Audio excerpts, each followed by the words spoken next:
So it's my pleasure today to introduce to you our keynote speaker, Delesi Essien. We call her Del.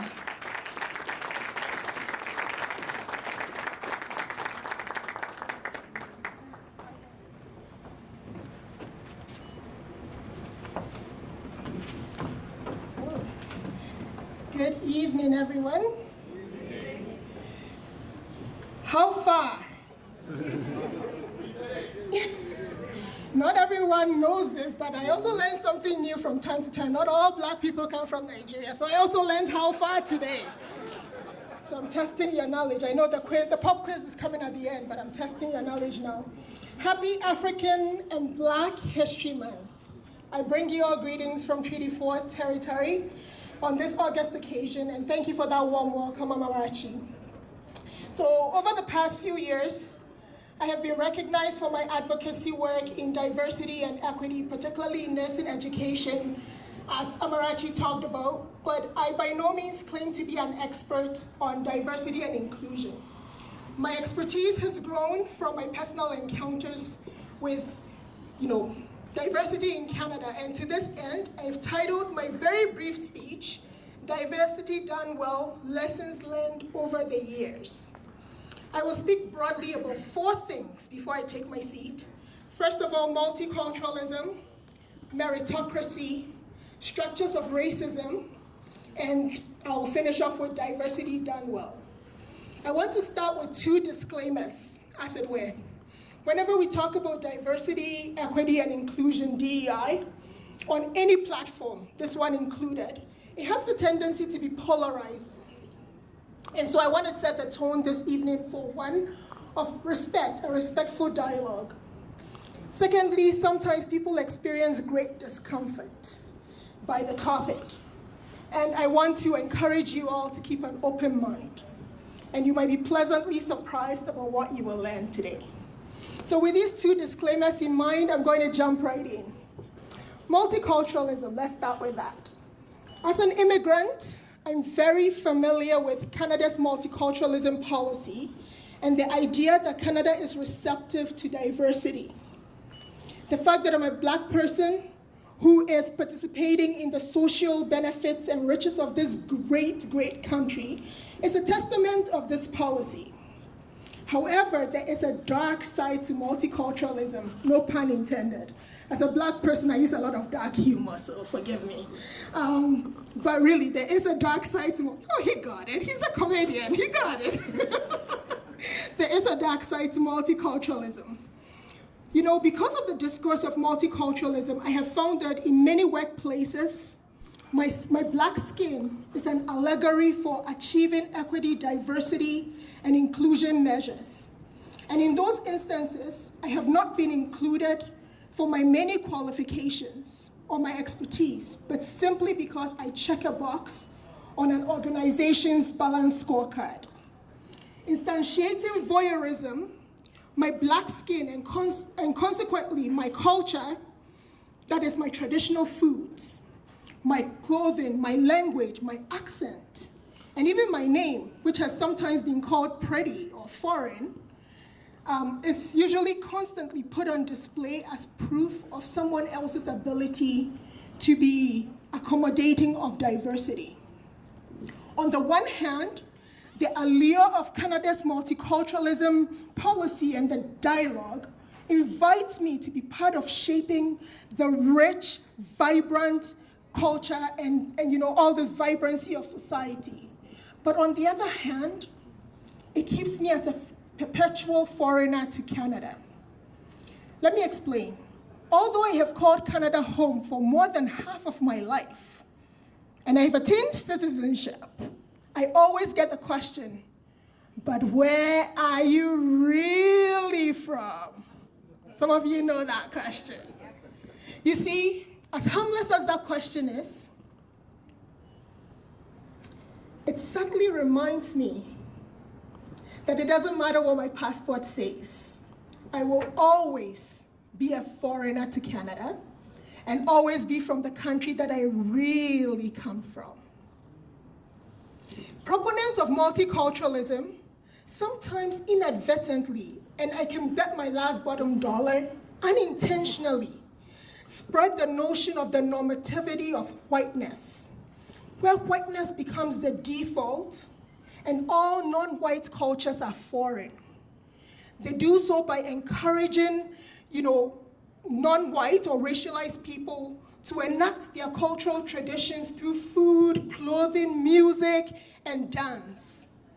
The problem with this picture is that it positions the white Canadian settler as tolerant, progressive, and benevolent in allowing the expression of difference, as though they were the original inhabitants of the land which we've come to know as Canada.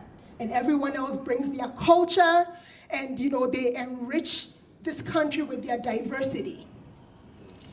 Not only does it devalue the fact that white people also have culture, a rich one at that, but it also is an ongoing act of epistemic and colonial violence to indigenous people who get repeatedly displaced as first inhabitants.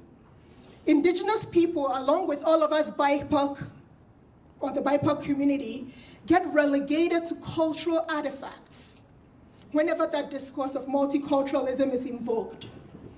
In reality, should it not be the indigenous people, the first inhabitants of this land, who say to all of us settlers, show us what you've got.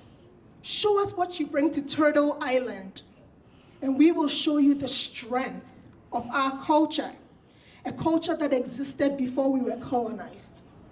Just a thought. I move on to meritocracy. The policies of multiculturalism, along with the myth of meritocracy, create an illusion of equal opportunity in Canada. For those of you who are not aware of what the myth of meritocracy is, let me break it down.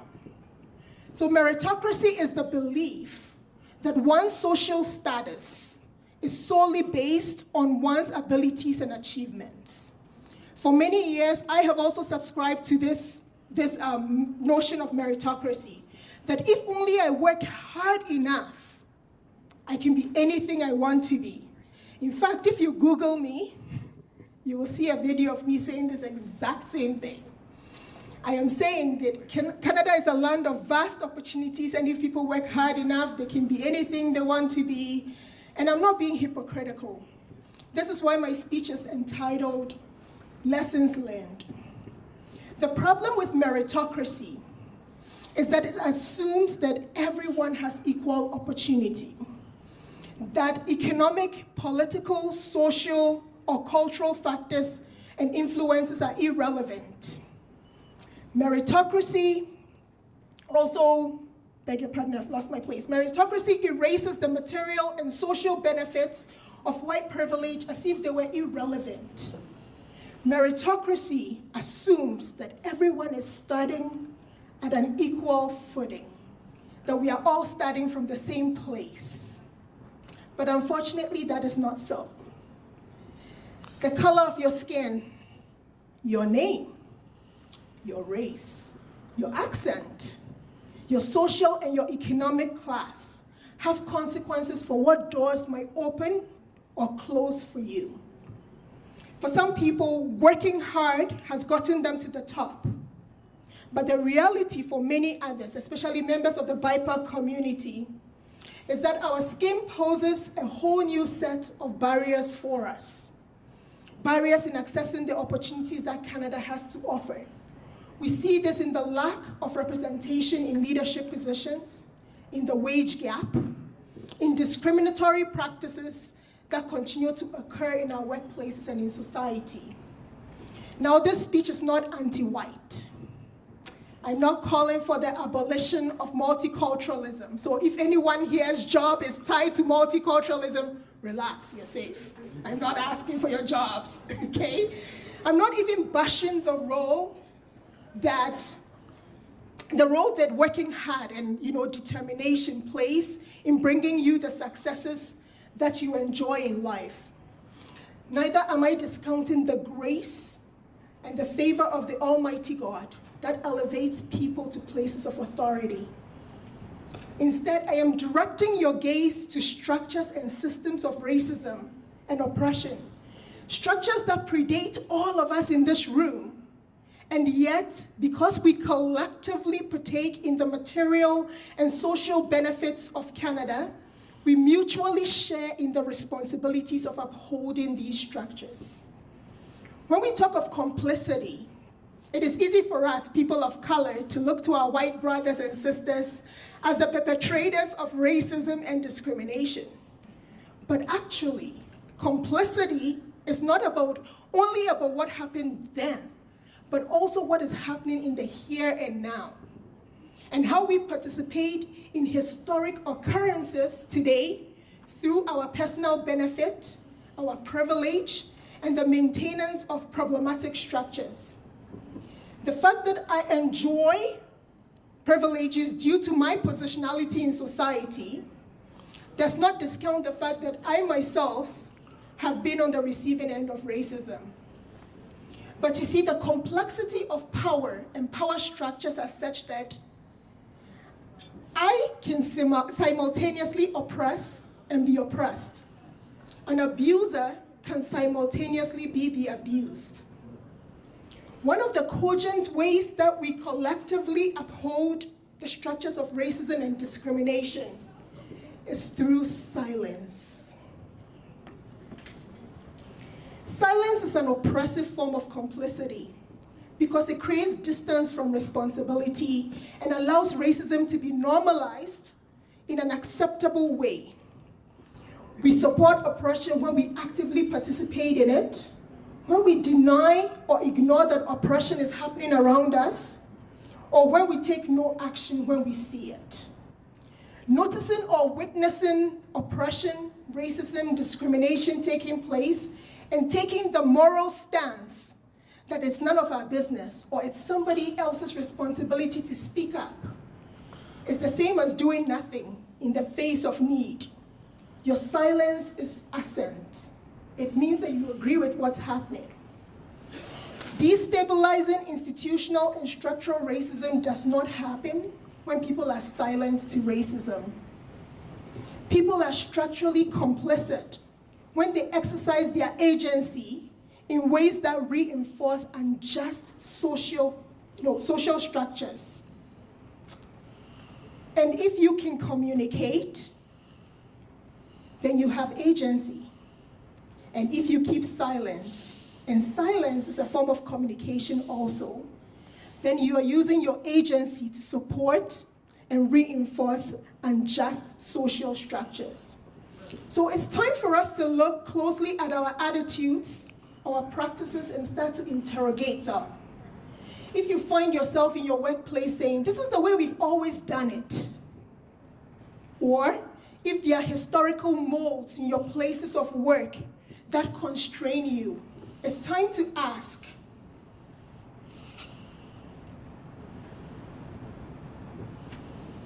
does the way we've always done it continue to serve the needs of a multicultural Canada? Or does it exclude other voices and viewpoints? And this brings me to my final topic, diversity done well. Right now, DEI is becoming a taboo word. Our neighbors to the south are boycotting DEI initiatives, if you've been keeping up with the news. And I don't blame them. DEI has not always been implemented properly in many spaces and places.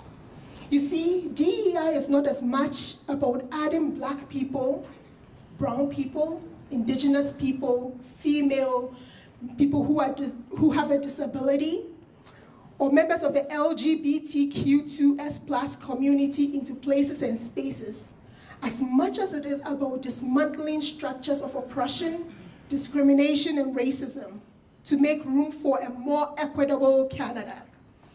Instead of just adding white, or just adding color, to white spaces, DEI should first and foremost be about how we make those spaces less hostile to color. After all, what good is a multicultural Canada if the masses are crushed under the weight of structural racism and disparity? What good is a diverse workplace if I can only show up to work as a professional, but I have to code block the fact that I'm a mother, a wife, a daughter, a sister, and more importantly, a child of the Most High King. You see, DEI is about uncovering and bringing to the surface those dominant discourses and practices of discrimination and racism that are so embedded in our everyday life that they have become part of our backdrop. DEI is about ripping out the colonial attitudes that are deeply woven into the tapestry of multicultural Canada. DEI is about chipping away at the structures until they come crashing down.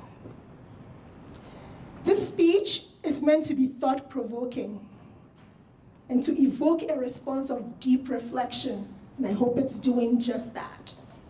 Sometimes we want people to tell us what to do. Tell me what to do, tell me how to do it, without having to do the deep work of reflection. And that is a problem. Because if we do that, DEI becomes a checkbox. It becomes very tokenistic. It becomes window dressing. As I bring my speech to a close, I want us to engage in an exercise. I want you all to hold your hands up, and we're going to do it together.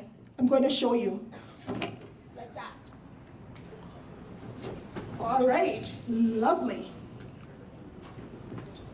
So we are all upholding structures of racism, discrimination, and oppression in systems of governance, in healthcare, in education, in justice, in the financial sector, you name it, wherever you work, we are all upholding this system. Now what happens when I put my hands down? Maybe nothing. But put your hands down, this table. Put your hands down, put your hands down. All of you put your hands down. Soon the structure has nothing to stand on. This is what DEI is about. One voice at a time, one person at a time, saying no to racism, to discrimination, and to oppression, till those structures come crashing down. Thank you very much.